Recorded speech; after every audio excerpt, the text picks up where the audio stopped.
Good morning! Sorry po nastorbo po yung pagko-coffee. Good morning po ulit. Yan, pakibati naman po ang iyong katabi. Magandang umaga, kapatid. Yan, thank you po. Welcome po sa SCC. At sigurado po ako, nasa biyahe na po yung iba. Ayan na, papasok po ang ating mga mens. Kamusta po ang linggo? Kamusta po ang bawat isa? Masaya. Yan, masarap pakinggan, masaya. Meron bang malungkot? Siyempre. Kasi hindi pwedeng hindi kasama ang malungkot. Balance talaga ang life. Yan. Welcome po sa bawat isa. Please, mag-settle na po tayo. Pili na po tayo sa kanya-kanya nating mga pwesto. Yan. As we start, gusto ko lang pong i-welcome. Meron po ba tayong visitor? Visitors? Meron po? Taas po. Yun, meron sa likod. Malaya. Ayun, meron din. Dami Yan. Welcome po sa SEC. Dito po sa SEC, meron po kaming quote. Here at SEC, we are family. Asan yun? Okay. Sige po. Let's pray. Let's pray. Lord, marami pong salamat at kami po ay dinala niyo po sa church. Marami pong salamat at iningatan niyo po ang bawat isa. We pray, Father God, as we start this morning, mag-dwell po kami, Panginoon, sa Holy Spirit. Ang sa ganun, Panginoon, ay makapagbigay kami ng kapurihan sa iyong pangalan. Gamitin, Panginoon, ang aming mga boses at talents, Panginoon, ang aming mga tenga para makapakinig ng iyong salita. Sa iyo po ang lahat ng kapurihan, Panginoon, sa umagang ito, at ingatan niyo pa po ang aming mga kasamang papunta pa lang po dito sa church. Salamat po, Lord. In Jesus' name we pray. Amen. Let's sing this song.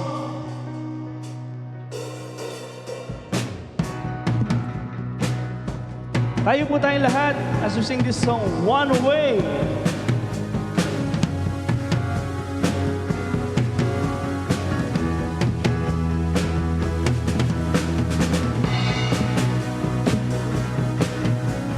Thank you, Jesus.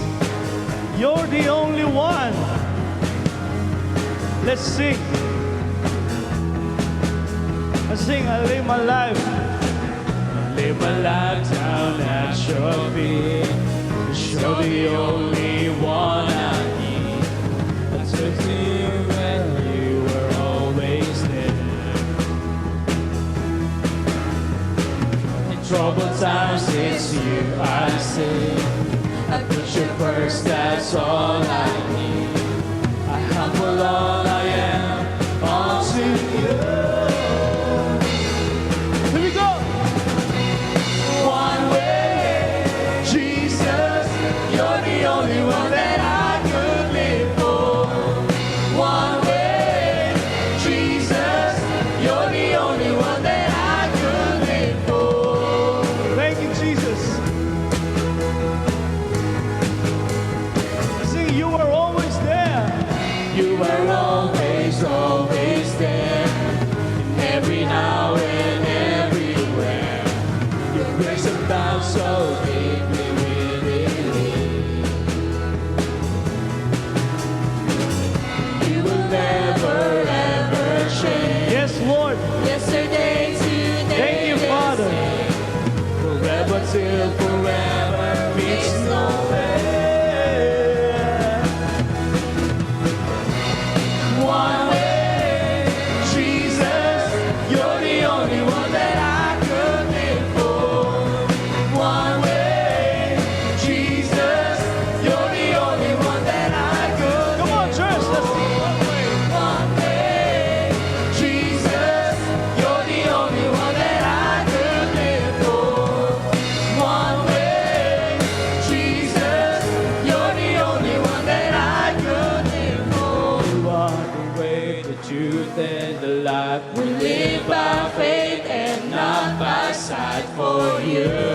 Yes, We're living on for we're living all for you. As you are the way.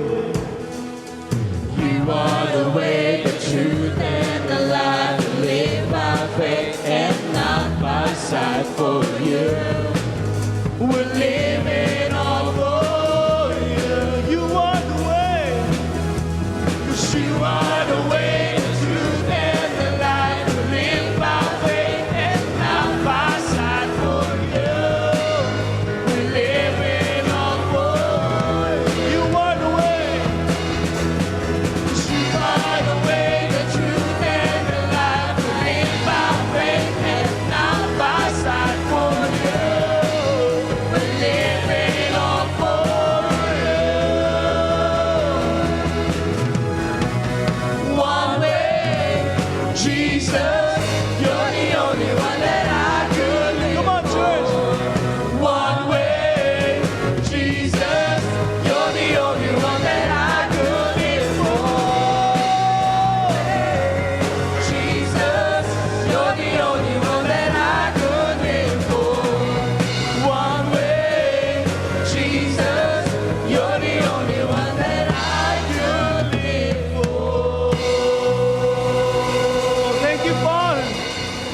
Jesus. Let's continue to praise the Lord.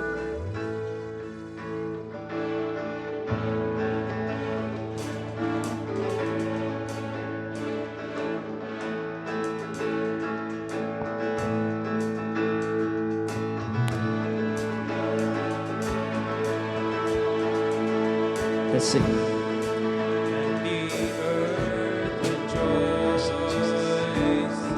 See the risen King on the clouds of praise. He's exalted forever. We will rise with Him. We will rise with Him. Yes. This is our generation. Son of Jesus. righteousness. Hallelujah. And the earth will shake with the glory of heaven. See the heavens open wide, and the glory like a flood. Come on, church. Sing with us. Will salvation See the nations. the nation take His hand, and in righteousness they stand. This is Jesus' generation. Hallelujah. Yeah. Thank you, Father. Thank you, Jesus. Let's sing. We will rise with Him. We will rise with Him, Son of righteousness, and the earth will shake with the glory of heaven. See the heavens. See the heavens open wide, and His glory like a flood fills the earth with salvation. See the nation take His hand, and in righteousness they stand. This is Jesus' generation.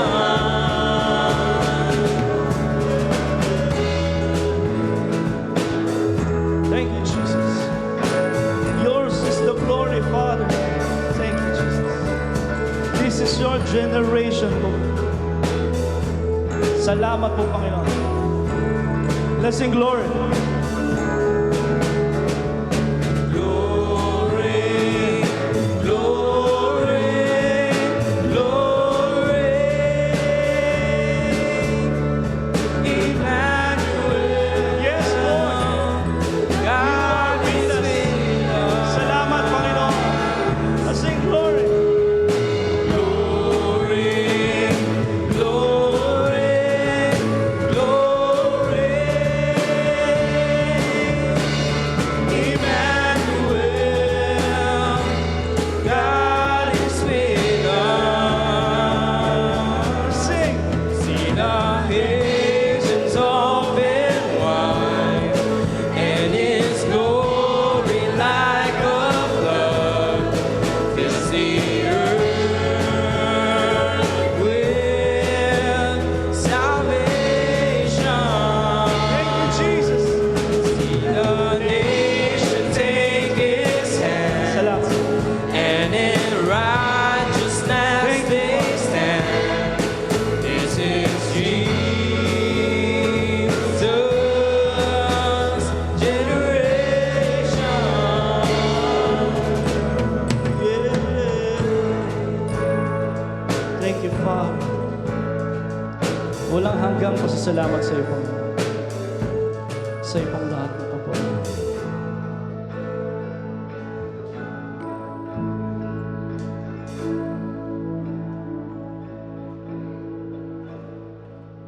Let's continue to worship the Lord.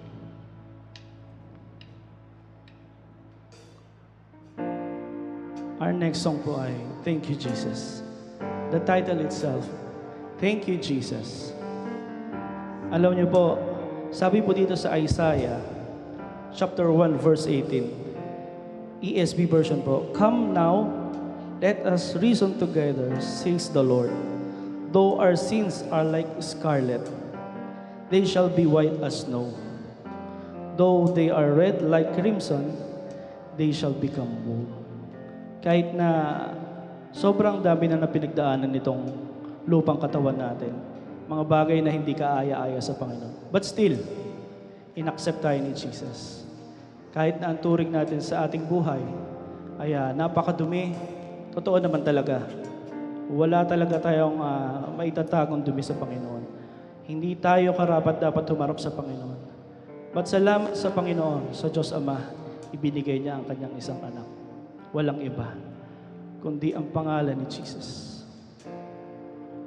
Thank you, Jesus.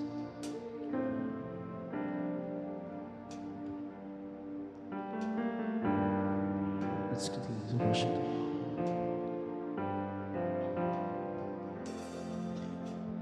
I was a wretch, I remember who I was.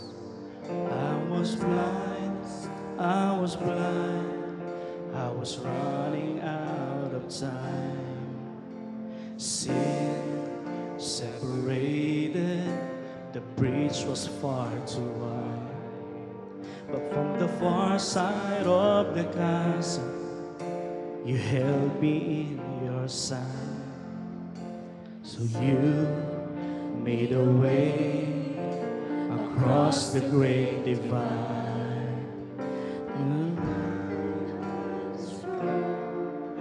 To be here inside, there at the cross, you paid the debt I owe. Broke my chains, Freed my soul for the first time I know. Let's sing. Thank you, Jesus, for the blood of life. Thank you, Jesus, it has washed me white. Thank you, Jesus, you have saved my life, brought me from the darkness into glorious light. Thank you. I sing, you took my place. You took my place, laid inside my tomb of sin. You were buried for 3 days, but then you walked right out. Thank you, Jesus. And now death has no sting, and life has no end. For I have been transformed by the blood of the Lamb. Thank you, Jesus, for the blood of life. Thank you, Jesus, He Has washed me white. Thank you, Jesus, you have saved my life, brought me from the darkness into glorious light. And there is nothing stronger than the one working power of the blood. The blood that crosses us and daughters. We were ransomed by our Father to the blood. Thank you, Lord. The blood. You are stronger. There is nothing. Come on, church. Sing with us, church. The power of the blood. Yes, Lord, your blood.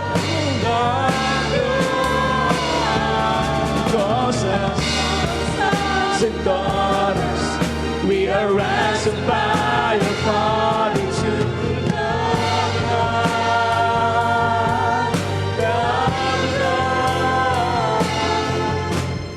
Thank you, Jesus, for the blood. Thank you, Jesus, has washed me white. Thank you, Jesus, you have saved my life. Brought me from the darkness into glorious light.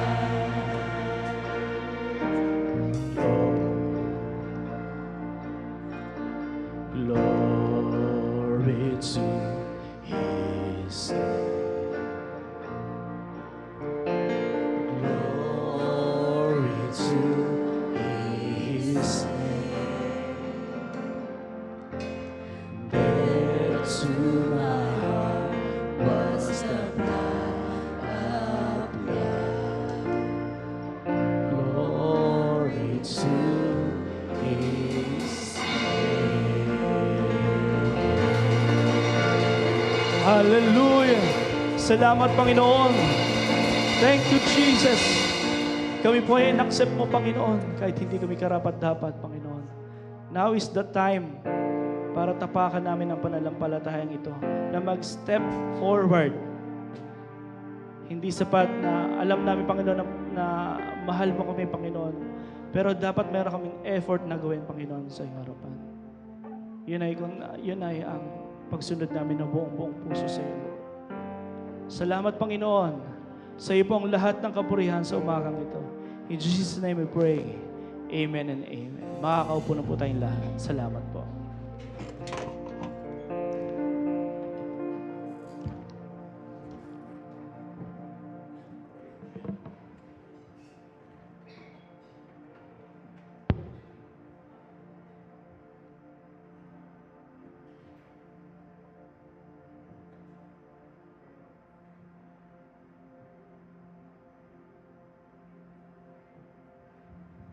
Hello.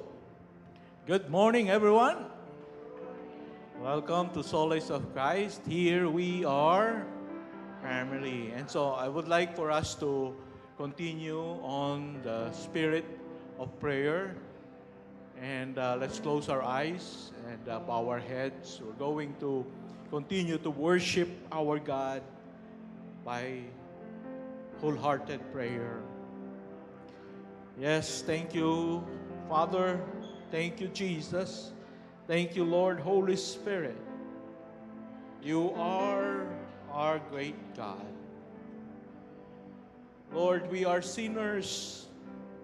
We know we are sinners. But Lord, thank you for loving us.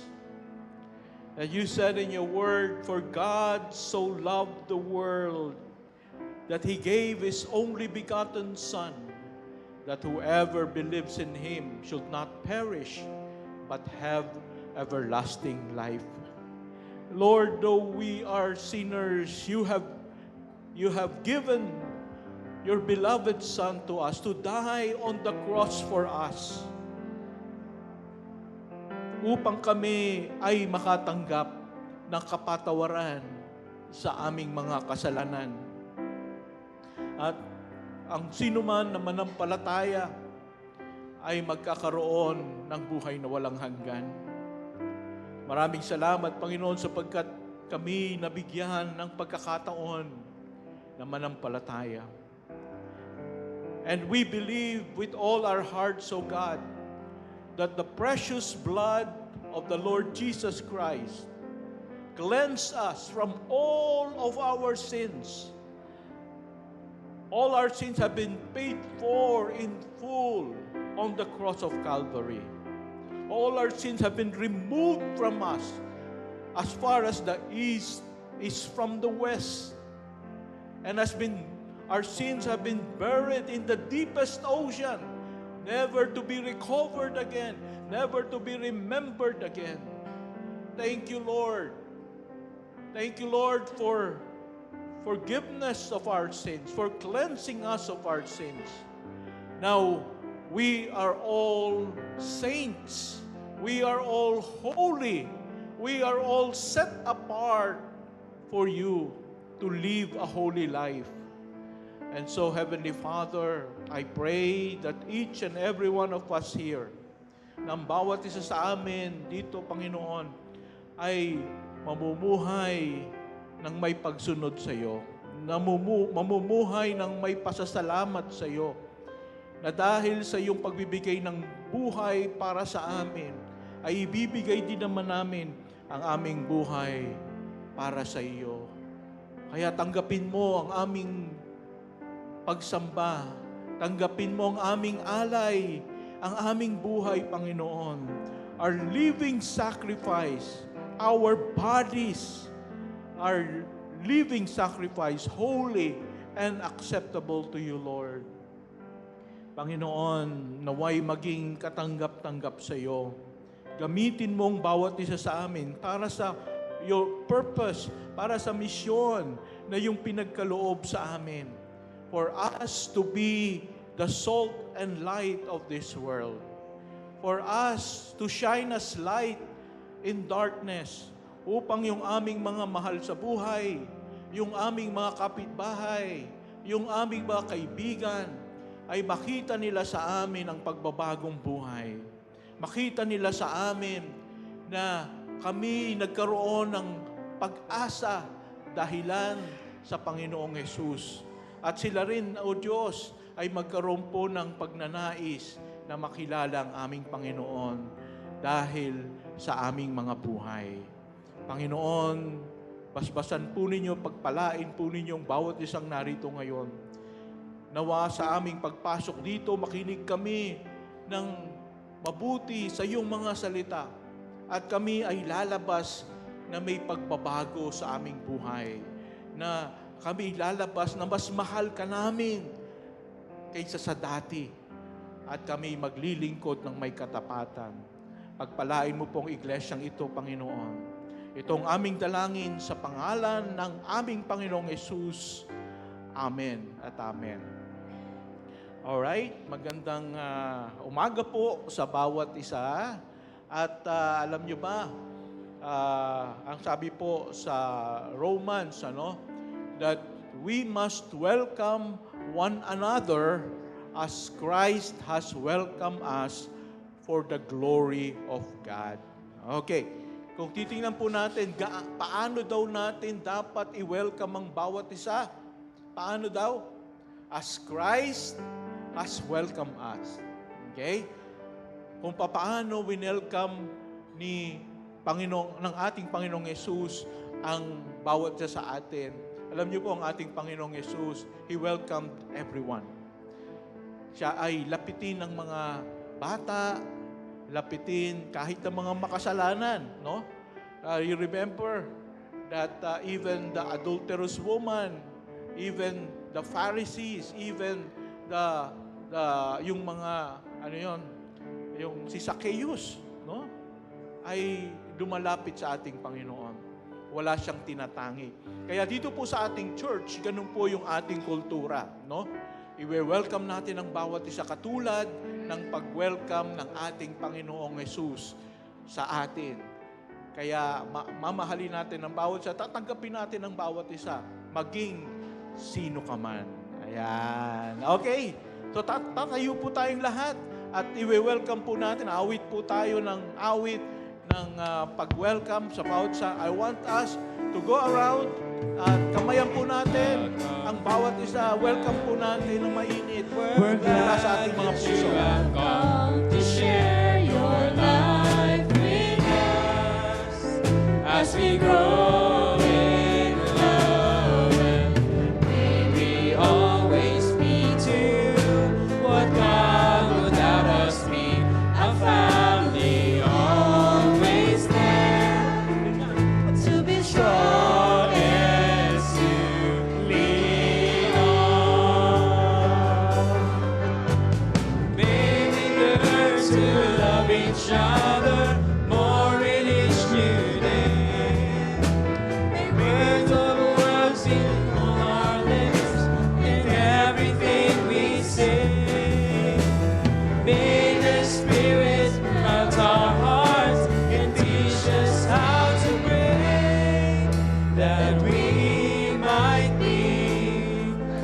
true family.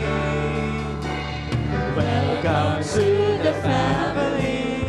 We're glad that you have come to share your life with us as we grow in love. May we always speak to you what God would have us be, a family always there to be strong and to lean on. Praise be to God. Thank you so much. You may be seated. Maraming salamat. At mamaya po, hindi po natatapos yung ating pagwe-welcome. After our service, meron po tayong coffee, meron tayong pandesal. You can stay. Pwede namang ang lunch 2 o'clock or pwedeng, so that we can fellowship together. No? So yun po yung purpose bakit meron po tayong pagkain dyan. No? So, ngayon po ay gusto ko pong bigyan kayo ng ilang mga announcements. At alam nyo ba, mga kapatid, na isang napakagandang balita that this coming Sunday, the 4th Sunday of January, will be our 5th anniversary. Wow! So, 5 taon na pala tayo. Napakabuti ng Panginoon. Nagsimula tayo sa online, pandemic, tapos napunta tayo sa Celeste Suites.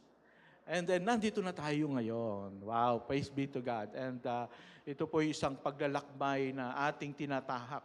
And next week, nais ko po na samahan ninyo ang buong church, Huwag po tayong mawawala dahil isa-celebrate po natin ito. Meron po tayong invited guest speaker. And of course, hindi mawawala yung celebration na meron tayong pagsasalu-saluhan. Ayan. Kaya, in-encourage ko pong bawat isa, magdala po tayo ng ating mga guests, Mga kapatid mo, sa bahay ninyo, sa barangay ninyo, sa kaklase mo. So please, let us know so that we can also prepare for the food. So ngayon po, we'll have an ABP, audiovisual presentation para po sa ating anniversary.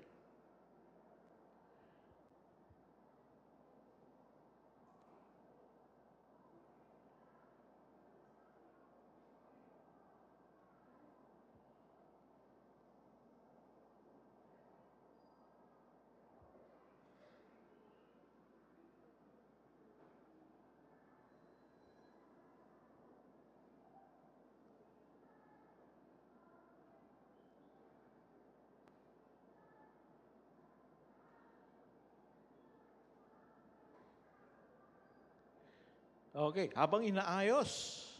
Okay na ba?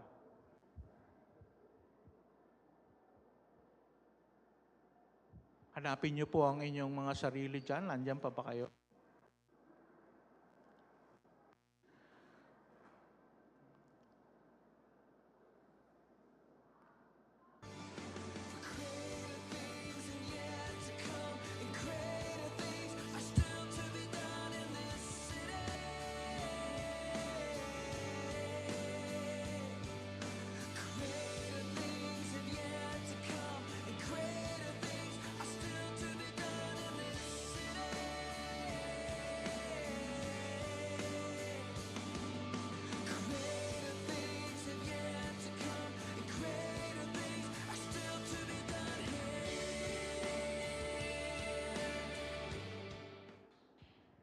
Okay, thank you so much. So ang ating pong team ay Unleashed.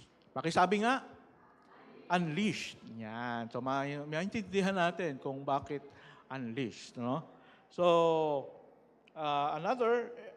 meron pa ba? Meron pang announcement po. If you want to learn to play the guitar or either bass, electric, or acoustic, or drums, meron po tayong darating na training, So, musical training. So, if you want to be involved in our worship ministry, we are preparing for musical training. So sign up with Sister Tess, Susan, no? Sister Tess, pakitayo nga. Yan. Okay, so lapitan niyo po siya. Libre po ito, ha? Walang bayad. So matututo po kayo mag-play ng mga musical instruments. Okay, and we have midweek prayer meeting on Wednesday via Zoom at 7 o'clock. So that's all for now. Thank you so much.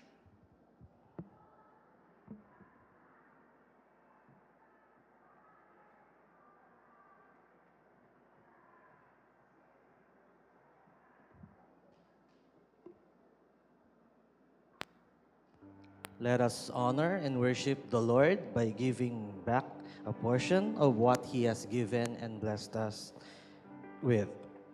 So He said in the book of Malachi, chapter 3, verse 10, it says, "Bring the whole tithes into the storehouse, that there may be food in my house. Test me in this, says the Lord Almighty, and see if I will not throw open the floodgates of heaven and pour out so much blessing that there will not be room enough to store it." God encourages believers to faithfully bring their tithes to God's storehouse, trusting in His provision and promises. It speaks of the blessing that come from honoring God with our resources and the abundance that follows when we are obedient in giving back to Him. God called us to bring His tithes faithfully, and we should trust in God's provision and promises. It reminds us of the importance of giving back to God as an act of worship and obedience, with the assurance of His abundant blessings for those who honor Him and with their resources. So let us give with a joyful heart and a worshiping spirit. Let's come to the Lord. Dear Heavenly Father, thank you for the gift, the blessings that you have stored us. Thank you for the gift of giving, Lord God, and may we continue to honor you and worship you for the blessings that you have entrusted us. Lord, continue to bless the hands that works, and may you continue to bless us and make us prosperous, Lord God, the businesses and everything. Lord, may we honor you and worship you with our giving, and may you use it, Lord God, to furtherance your kingdom. This we ask in Jesus' name I pray. Amen. We may now drop our offerings in our offering box at the back. And flash on the screens are the ways or the accounts that you may use if you wish to give online.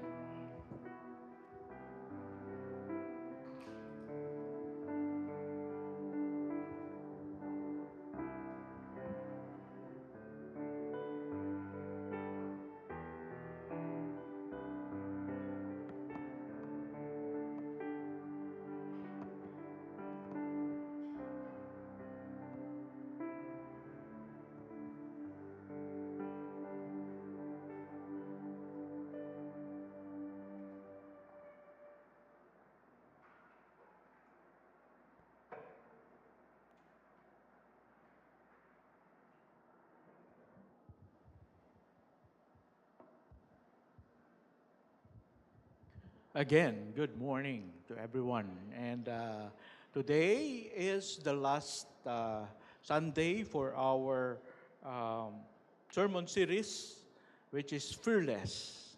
Okay, so that's our first ever sermon series for this year 2025. Fearless, no?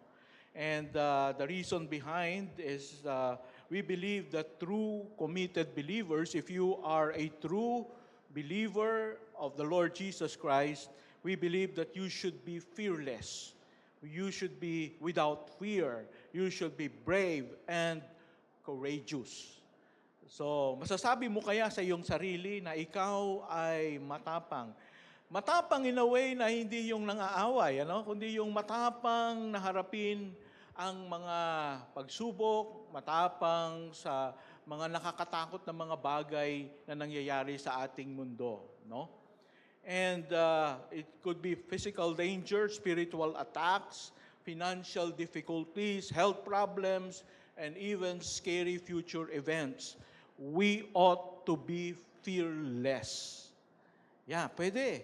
Kasi alam natin na the Lord has commanded how many do not fear commands in the Bible. Do you know? Because the Lord has commanded, do not fear. How many do not fear commands in the Bible are there? 365. Do you imagine that? 365. Anong ibig sabihin nun? In a year, we have how many days? 365 days. So that means all throughout the year, you should never fear. You should be brave. Like David, no? If we're going to look at who among the Bible characters are fearless, and we know it's David, no? He was a shepherd. When he sees a bear or a lion, hindi siya tumatakbo, no? Hinaharap niya ito at ito ay kanyang pinapatay. When he saw Goliath, and all of the armies of Israel were so afraid of Goliath, what did David do? He said, I'm going to kill that giant. Wow, that's amazing. That should be who we should become. Fearless. Kaya tapikin mo yung katabi mo. Kapatid, be fearless. Alright? So that should be our goal for this year, that we should become fearless in the Lord. All right? So, right now, we're going to talk today about the Secret Service protection. Everybody say Secret Service protection. Okay. So when you hear the word Secret Service, what comes to your mind? No? Anong pumapasok sa isip ninyo? Okay? We know of, next picture, we see the U.S. Secret Service. No? This was when next picture please. This was when President Donald Trump experienced an assassination attempt. No? Sino sa inyong nakabalita nito? No? Napanood natin sa TV. No?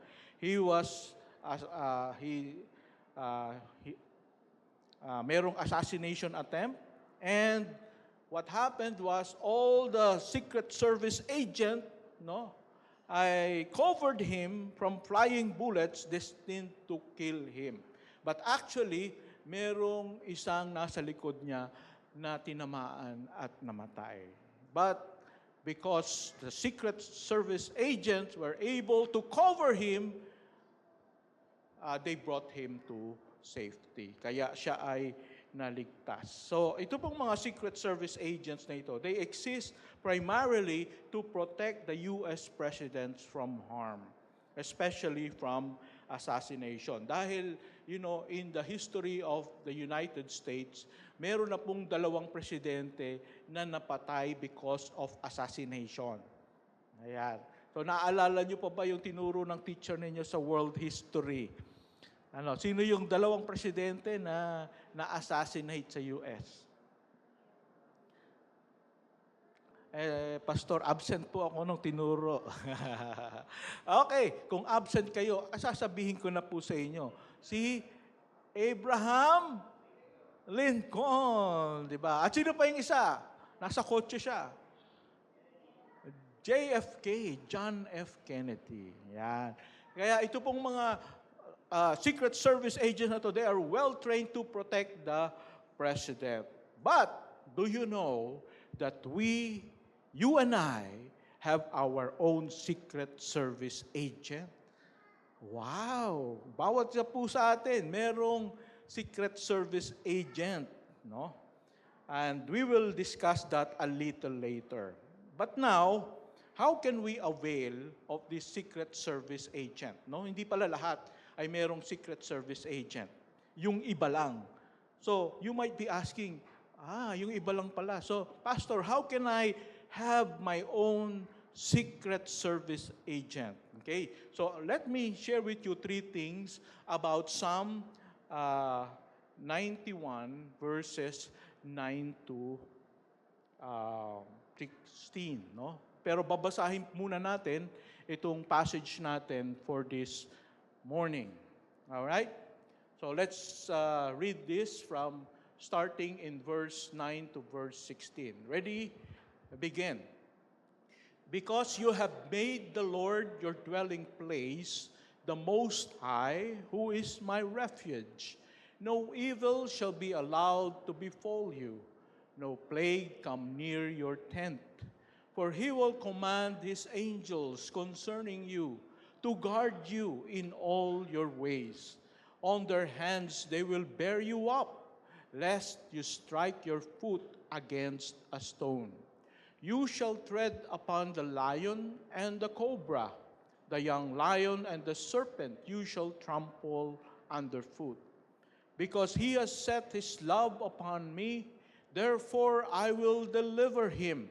I will set him on high because he has known my name. He shall call upon me, and I will answer him. I will be with him in trouble. I will deliver him and honor him, and with long life I will satisfy him and show him my salvation. Okay? Praise be to God, to the reading of His Word. Now, let's start with the first principle. Ano ba yung first principle? How we can avail of the secret service for ourselves. Okay, number one is our personal relationship with God is secure. So in your programs, I think it's blank, but you can write it down. Our personal relationship with God is secure. And in accordance to verse 9, it says, because you have made the Lord your dwelling place, the Most High, who is my refuge, no evil shall be allowed to befall you, no plague come near your tent. Okay. So, do you remember something when you read this verse? We can remember our very first sermon, right? In Psalm 91 verse 1. It says, he who dwells in the secret place of the Most High shall abide under the shadow of the Almighty. I will say of the Lord, He is my refuge and my fortress, my God in whom I trust. No, so yun po yung first message po natin. Ang sabi doon, he who dwells in the secret place of the Most High. Ano pong ibig sabihin ng dwells? The word dwells means rest or trust. Okay? Which means he who rests in God for salvation shall abide under the shadow of the Almighty. Kailangan daw tayong mamahinga sa Panginoon. Ano ibig sabihin ng mamahinga sa Panginoon? Ibig sabihin ng mamahinga sa Panginoon, you will no longer work for your salvation. You won't do good works just because you want to be saved. Why? Because Jesus already finished your salvation. He already died on the cross to provide for our salvation. And when He did that, He said, it is finished. It is completed. Kompleto na. Ang gagawin na lang natin, we will rest in Him. We will trust in Him.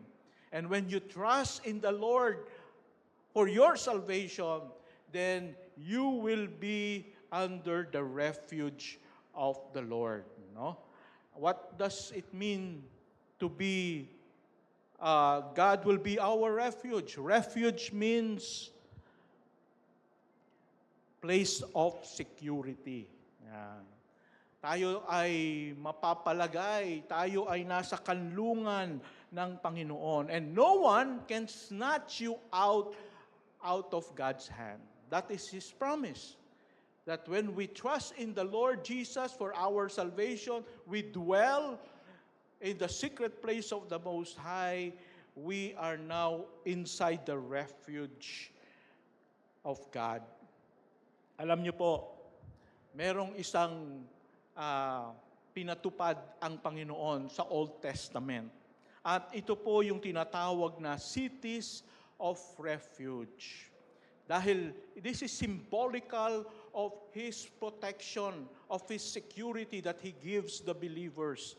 And so, sabi niya sa mga Israelites, of all the cities that you have in Israel, I want you to appoint cities as cities of refuge. Everybody say, cities of refuge. Yan. Anong purpose ng cities of refuge? Ang sabi ni God, ang sabi niya, there will be a time that you will accidentally commit a crime. And you are not actually guilty. But then, people will want to kill you. For example po halimbawa, nagpunta ka sa forest, kasama mo yung best friend mo. Kayo ay puputol ng puno. So, nagdala ka ng axe. Ano ba yung axe sa Tagalog? Palakol. Ngayon, yung pag-amba mo ng palakol, biglang humagis yung axe head. No? Tapos tinamaan sa ulo yung best friend mo. Hindi mo sinasadya, pero namatay ang best friend mo. Okay? So, alam nyo, the relatives of your best friend have the right to kill you. Because at that time, an eye for an eye and a tooth for a tooth. So, kung kumuha ka ng buhay, kailangan kunin din yung buhay mo. But of course, you're not guilty. Right? Kasi hindi mo naman sinasadya, biglang humagis, no? So what you need to do is to run fast towards a city of refuge. At doon, when you enter that, the occupants or the inhabitants of that cities of refuge will protect you and will not allow the relatives of your dead best friend to kill you or to get inside the cities of refuge. Ayan. So, ito po ay parang isinisimbolo ng Panginoon na once ikaw ay nasa Kanya na, no one can harm you. No one can kill you. So, yun ang purpose ng cities of refuge. At alam nyo, meron ding, merong symbolical din. If you still remember, no, that Jesus, when He was ministering here on earth, may mga Pharisees na nagdala sa Kanya ng isang babae na nagkasala sa salang pangangalunya, or a woman caught in adultery. And so the Pharisees said, Jesus, this woman is guilty of adultery. And according to the law of Moses, she should be stoned to death. But you know what Jesus did? He became a refuge for this woman. He protected this woman. He said, kung sino ang walang may kasalanan sa inyo, siya ang maunang bumato. Ayan. Hindi naman niya sinasabing huwag batuhin, pero sinasabi niya kung sino yung walang kasalanan, yun ang unang bumato. Of course, nobody can stone this woman. Why? Because all of them, the Pharisees, have committed sin. And so this woman found refuge in Jesus. Napakaganda that our God is our refuge. If we have sinned, we know that He is our refuge. At mga kapatid, do you know that the church is also a place of refuge?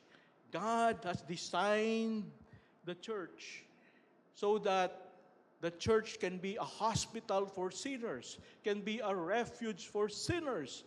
And so as a church, we must welcome everyone. Hindi tayo dapat nagtatangi ng tao. Hindi tayo dapat nagko-condemn ng tao. Kung halimbawang may pumasok dito, alam natin na ang kanyang buhay ay hindi pa tama sa Diyos, hindi natin siya itataboy. Hindi natin siya hindi i-welcome. Kung hindi, mamahalin natin siya. Tatanggapin natin siya upang sa pamamagitan ng pagmamahal na maramdaman niya ang pagtanggap ng Diyos sa kanya. At siya ay magkaroon ng pagsisisi sa kanyang kasalanan. At siya ay magbagong buhay.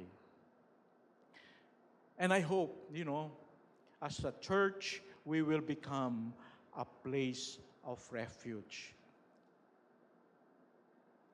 But the pastor cannot do that alone. To set an atmosphere of welcoming, to set an atmosphere of love and caring. Each and every one of us should take part. Each and every one of us should do his initiative. Ipakita, pag nakakita po tayo ng baguhan, kapag nakita po tayo ng bisita, let us make them feel, I love you with the love of the Lord. You are accepted here. You are welcome here. And that should be the kind of culture that we must develop here in our church. Amen? All right? So I hope na gagawin po natin yung bawat isa sa atin so that we will be able to make people feel welcome. And they will feel, when they feel your love, they will feel the love of the Lord. Amen. So, meron pong controversial question that we need to answer here. In verse 10, no? Verse 10, basahin natin ang verse 10. It says, "No evil shall be allowed to befall you, no plague come near your tent." Now, if you are a believer, do you believe that if you're a believer, no evil shall be allowed to befall you, not even one? Do you believe that no plague or no sickness will ever come near your tent?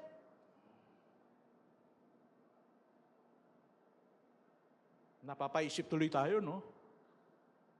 Totoo nga ba itong pangakong ito? Well, minsan maiisip natin, when we look back at times when something bad happens to us, right? I mean, some of you experience being robbed. Some of you experience being hold up. Yung iba sa inyo, sino sa inyo naka-experience ng maaksidente?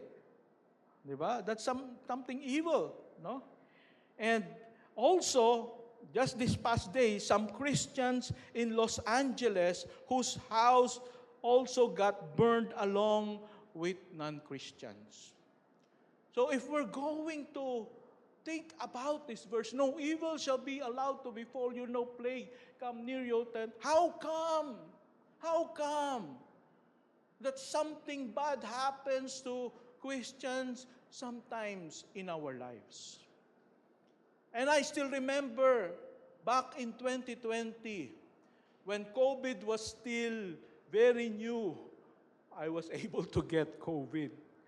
Parang ang swerte mo naman, pastor, no? Bagong-bago pa, wala pang vaccine. I got COVID and I almost died because the hospitals are all full, wala nang tumanggap sa akin.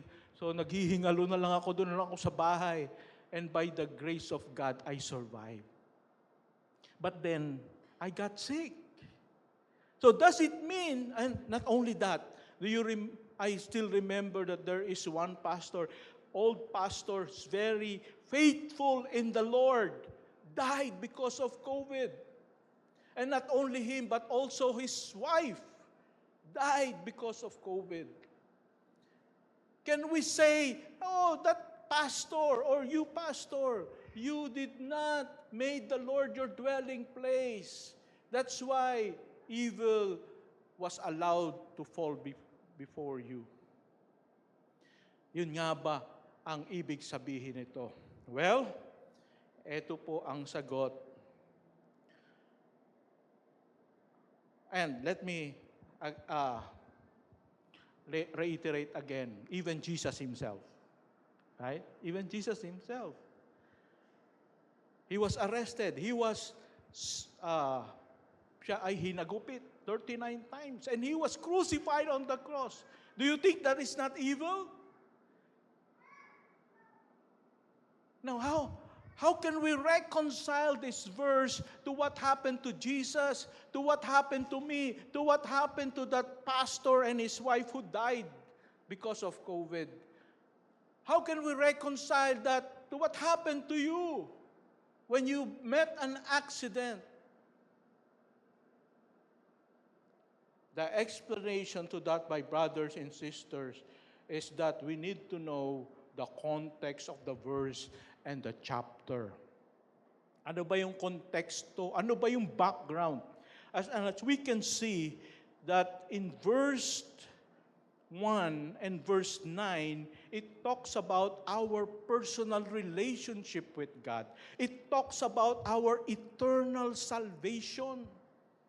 Ang pinag-uusapan po dito ay hindi po yung physical dangers o hindi po yung physical sickness, kung hindi yung spiritual danger of hell and spiritual sickness of sin.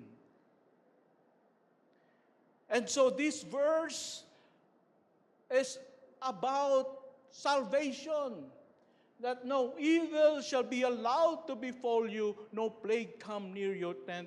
That means that if you have Jesus Christ in your heart as your Lord and personal Savior, you are eternally secure. And no one can pluck you out of the Father's hand. You will no longer be condemned to hell. You will no longer experience damnation, eternal damnation, because you are secured in the Lord. Okay, naintindihan po natin?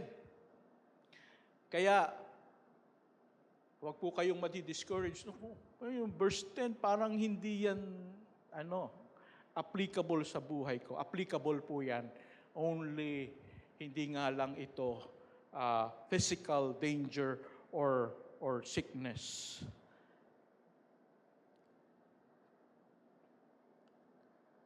So, let's proceed now.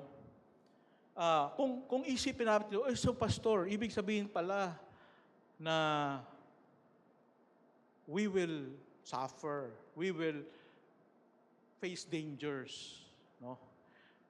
So not really, because in the second point, we can see the plan of God for us, which is number 2. Number 2, let's read that. Our God sends His angels to protect us. Can you say amen to that? Okay? So, our God sends His angels to protect us. In verse 11, it says, "For He will command His angels concerning you to guard you in all your ways." In all your ways, an angel will be sent to protect you. But then, we cannot say that there will be absolutely no evil or no sickness that will befall for us. Because sometimes, God allows it for a purpose so that we can be stretched in our faith, so that we can learn to pray, and we can depend on God. No? But generally speaking, He will protect us. Sometimes He will allow some things to test us. Okay? So may purpose. Not because God cannot protect us, but because He wants to test us and to develop our faith. So, now, God will command His angels to be our secret service agent. So ito na. Meron pala tayong secret service agents. And they are indeed secret because we cannot see them. No? We cannot see them. But they are indeed present around us. So do you really believe this verse? Do you believe this verse that God command His angels concerning you to protect you? If you believe that verse, that means you have an angel. At least one or two. Do you believe that? So if you believe that, that angel is here with us right now. Because kung yung mga US President, kung saan magpunta yung presidente, nandun yung Secret Service agent. So yung Secret Service agent mo, nasa tabi mo. Kaya lang hindi mo siya nakikita. No? So wala namang sinabi sa atin na kausapin natin. No? But we believe that I have my Secret Service agent. Maybe he's here. I don't know. Maybe he's here. But he's here. No? Kaya huwag kayong matutulog. Baka mainis sa inyo yung Secret Service agent ko. Ikaw, hindi ka nakikinig kay pastor, ha? Bigla na lang, sino kaya yung bumatok sa akin? Na-joke lang po yun, no? But we all believe that if you are a believer in Christ, you have a Secret Service agent. Tapikin mo nga yung katabi mo. Friend, meron ka palang bodyguard, sosyal. No? So kahit hindi tayo US President, we have a Secret Service agent. So, kapag naglalakad ka sa gabi, no? O kapag nasa kwarto ka, nag-iisa ka, madilim, huwag kang matatakot. Bakit? Hindi mo nakikita pero you have someone beside you. And not only that, we have the Holy Spirit inside of us. Amen?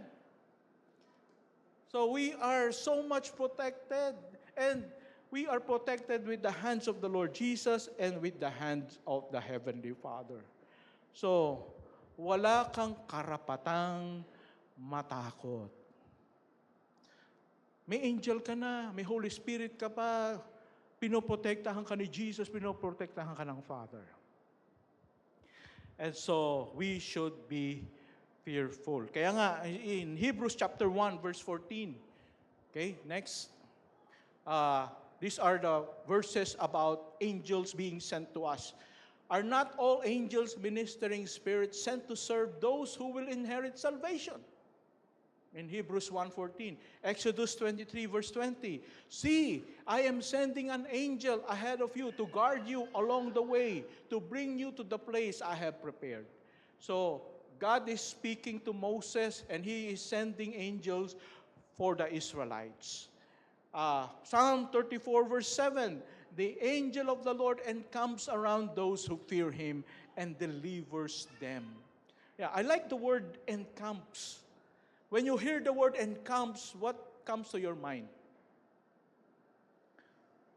Nagtatayo ng tent, no? So, ibig sabihin, hindi siya nag-CR break. Di siya CR po muna ako sandali lang. Ha? Hindi, nandun siya. At di naman kailangan mag-CR ng angel. No? So, yung sabihin, nandun na lang siya, encamp. No? Kumbaga, doon na siya nakatira sa paligid mo. Alright? That's reassuring. No? Alright? So, I hope that these verses are enough to convince you that you have a special service agent always beside you, aside from the fact that Jesus is in you and Holy Spirit and the Father is in you. Okay? Now, in verse 12, it says, on their hands they will bear you up, lest you strike your foot against a stone. Yeah, you see that, verse 12? Is that familiar with you? Familiar ba sa inyo itong verse na to? where can we find this verse? Actually, this verse was quoted by Satan when he tempted Jesus in the wilderness. Remember, Satan gave Jesus 3 temptations, no? And one of the temptation, Satan brought Jesus to the top of the temple. And he quoted this verse. Sabi niya kay Jesus, Jesus, you remember the verse in Psalm 91 that He will not, on their hands, the angels' hands, they will bear you up lest you strike your foot against a stone. Iingatan ka ng mga angels. So, Jesus, I dare you. Jump from the temple. Jump.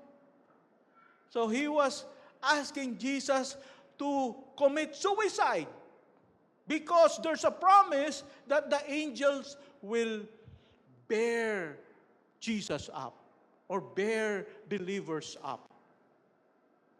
Now, what did Jesus say?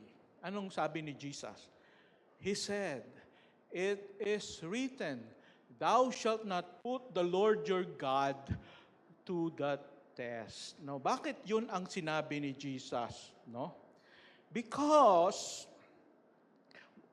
what Satan wants Jesus to do is wrong, immoral, and evil.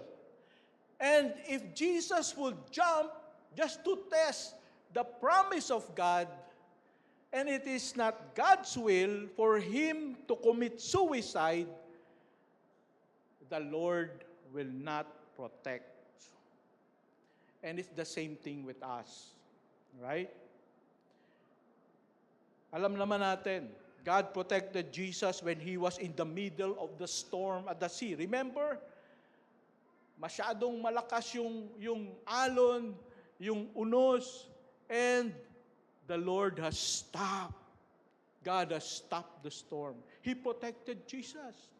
When Jesus was being mobbed by the crowd and they want to push Him in the ravine, the Lord has protected Jesus and He was able to walk out of the mob. But if Jesus will do something not in accordance with God's will, then this promise will not happen. No? So, anong ibig sabihin nito, mga kapatid? God will also protect us, generally speaking. But we are not to abuse God's goodness by intentionally putting ourselves into danger. Okay? So, when we abuse, halimbawa, sige nga, susubukan ko nga itong verse na to kung the Lord will protect me. Tatalon ako sa MRT. Ano kaya mangyayari sa'yo pag tumalong ka sa MRT? Patay ka. Why? Because that is not God's will for you. But if ever that God wants you to do something according to His will, He will protect you. There was a time in my life, I was a young pastor in a province in Morong Rizal, and I was visiting members. And I rode a tricycle. Nakakita na ba kayo ng tricycle? Yan. Okay, baka hindi kayo nakakasakay ng tricycle. Subukan naman yung paminsan-minsan, no? So, sumakay po ako ng tricycle, pauwi na po ako sa church. And what happened was, itong tricycle, meron siyang tinatawag na back ride. Alam niyo kung ano yung back ride? Ayan, dito, back ride yan, no? So, meron po akong nakitang tricycle at walang nakaupo dun sa back ride.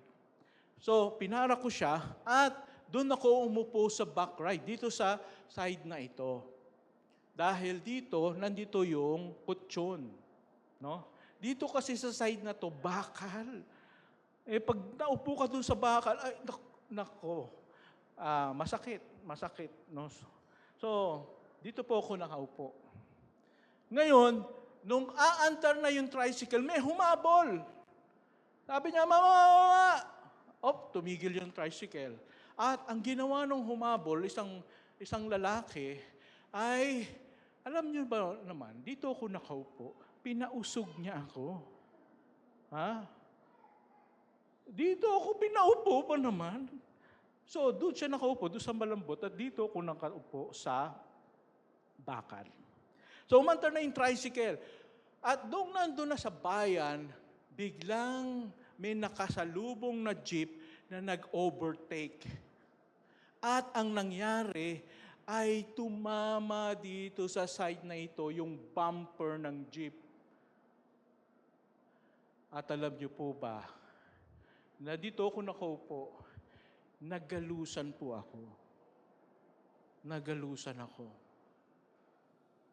But you know what happened to the man at the middle?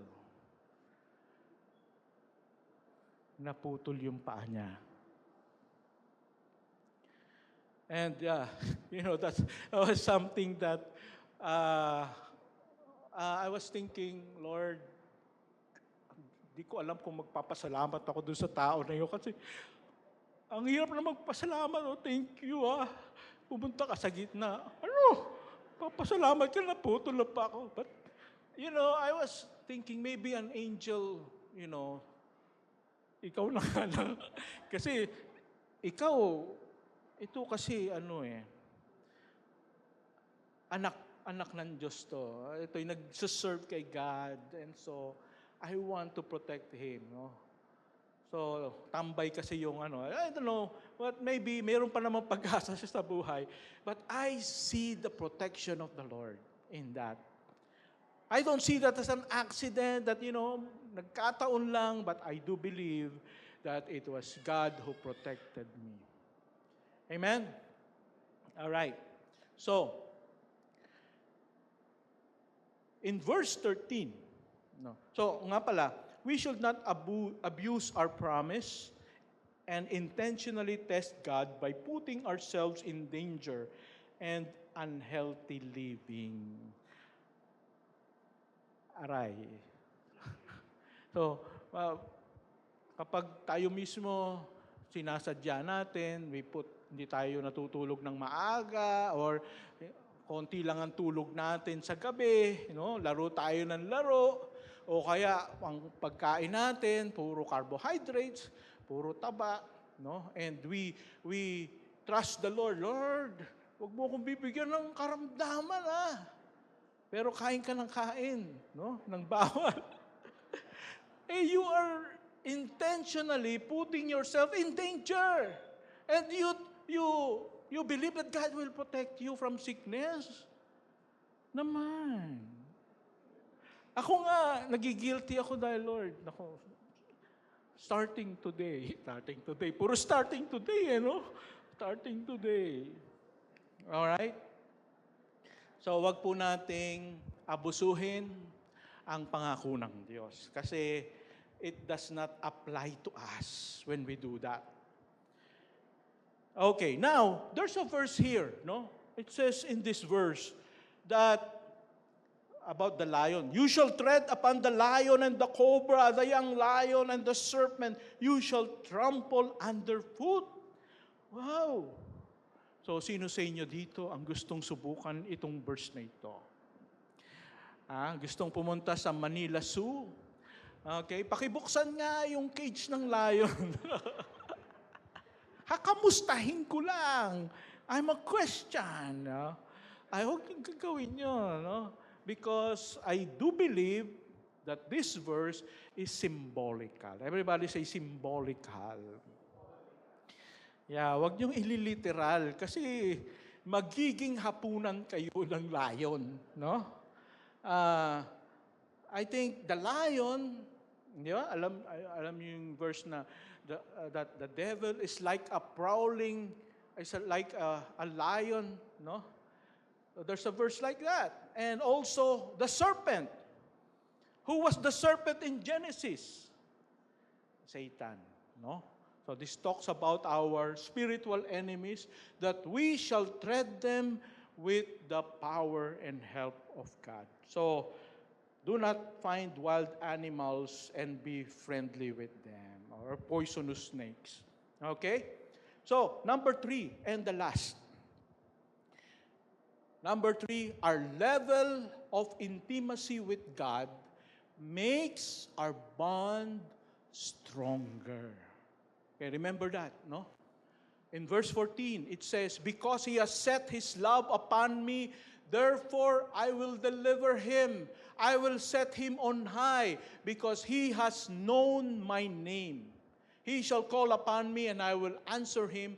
I will be with him in trouble. I will deliver him and honor him. With long life, I will satisfy him." Now, ano ang sabi ng verse na ito? Let me ask you this question. Mga kapatid, how is your level of intimacy with God right now? Kumusta na ang relasyon mo sa Panginoon? Is it mababaw, shallow? Is it nominal? Is it mediocre? Or is it really deep and intimate? Kasi our level of intimacy makes our bond with God stronger.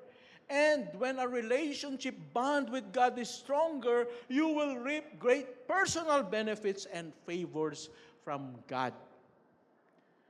So, hindi ibig sabihin na Christian ka, pero hindi ka nagpe-pray, hindi ka faithful kay Lord, that all the blessings of God will be upon you. No. Pastor, does God have favorites? What do you think? Does God have favorites? What do you think? Maybe you'll say, "Hey, Pastor, favoritism is wrong, right? God will not play favorites." But here's my take.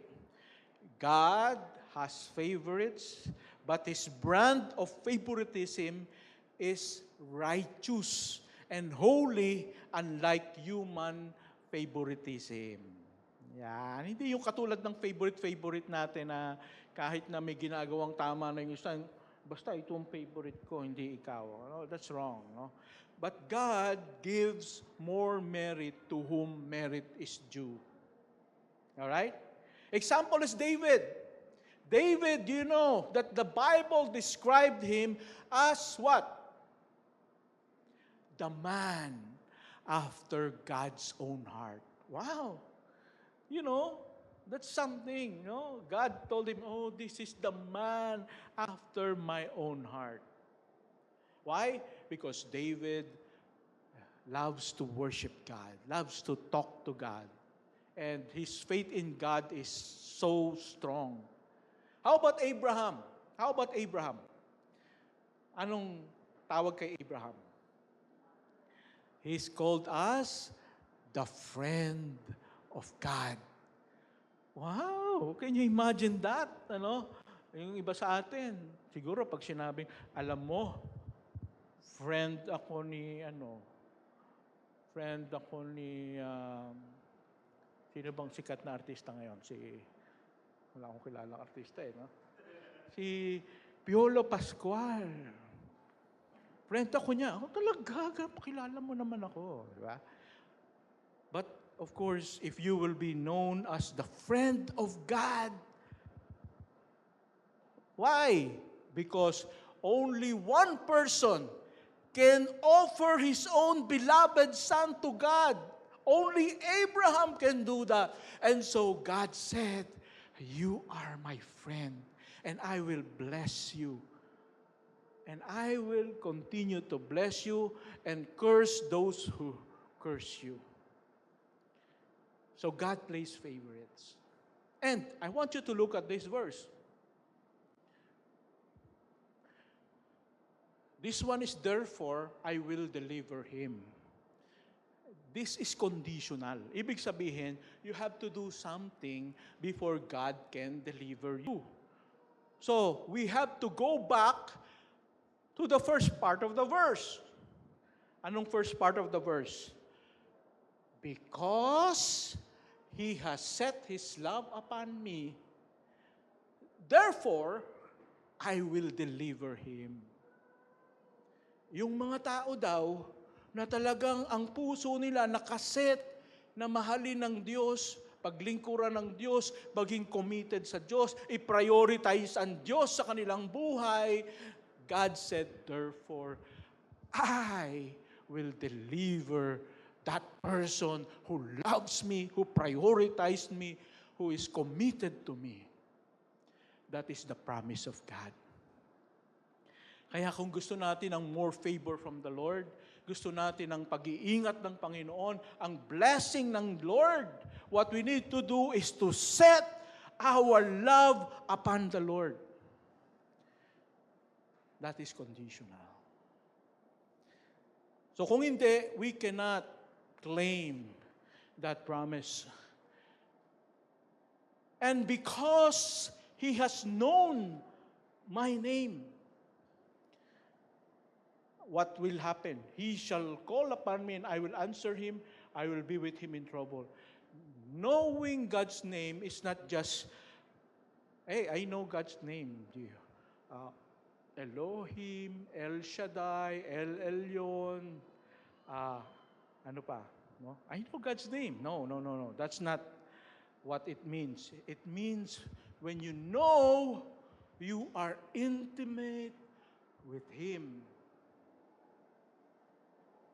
You are really close with Him. And how can we do that? How can we be intimate with God? How can we be close with God? By prayer, by studying His Word, by coming to church Sunday after Sunday. We can say, I know my Lord intimately. And so that is God's promise, that if we love Him, if we know Him intimately, and He shall call upon me. That's prayer. And I will answer Him and will be with Him in trouble. Ha? Meron bang mga pagkakataon ng inyong buhay yet you are in trouble and yet you feel that God did not deliver you? Maybe because you have not given your love to Him and committed to Him that much. And He says here, I will deliver him and honor him with a long life. I will satisfy him and show him my salvation. God will honor you if you honor Him and prioritize Him with your life. Let's close this message by making a commitment to the Lord. Kaibigan, how intimate are you with God? How committed are you with the Lord? God will save you surely from hell if you are a believer. But if you want favors from God, if you want God to help you in your troubles, then you have to do more than just trust Him for salvation. You have to develop your relationship with Him deeper. You have to be more committed to God. You have to love God more with all of your heart, soul, and strength. And then God will, hindi ka pababayaan ng Diyos. God will show His great favor upon you. And so right now, I want you to close your eyes and bow your head. I want you to commit your life to the Lord right now and recognize, Lord, this past 2024, I have been amiss with my relationship with you. I have not been praying that much. I have not been studying the Scripture that much. I have not been coming to church that regularly. And I pray, Lord, that you will help me to be more committed this year, 2025, so that you can be fearless, whatever challenges, whatever dangers or things that you will face in this world, you believe that God has your back, that He will deliver you in whatever troubles. So pray right now.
Amen.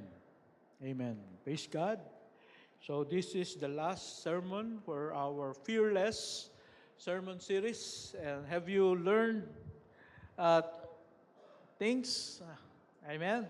Okay, I hope that as a result of this sermon series, you will be what?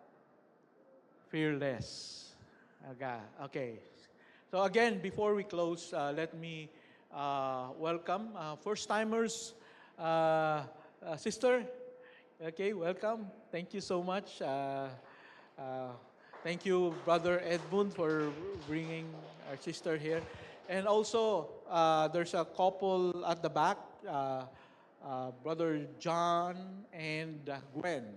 Okay. Now, they're about to get married. Wow.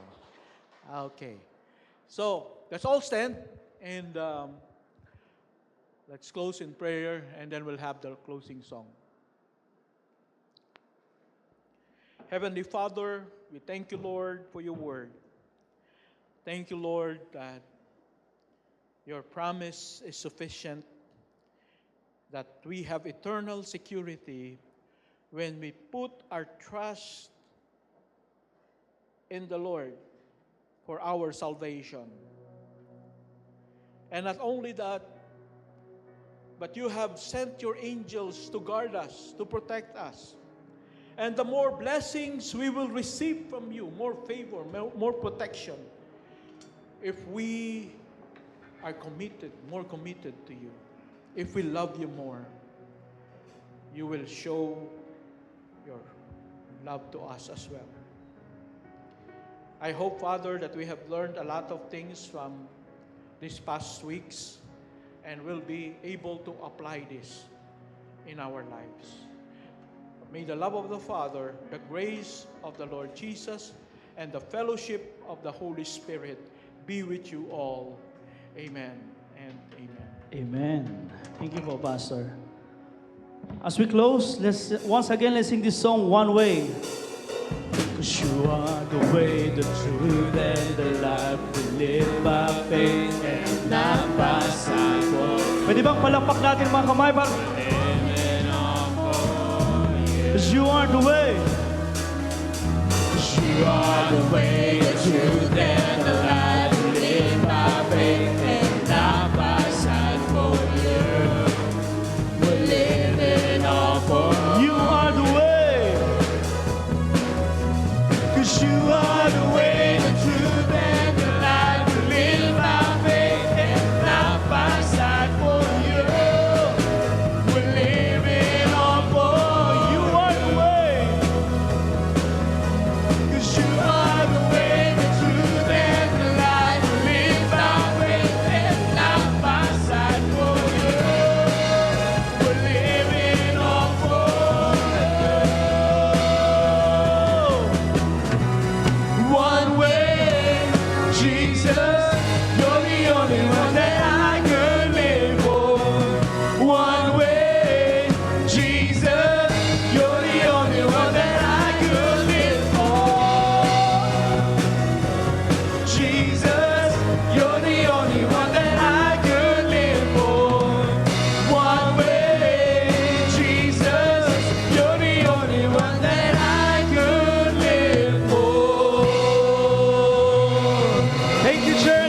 Jesus. God bless you all. See you on Sunday.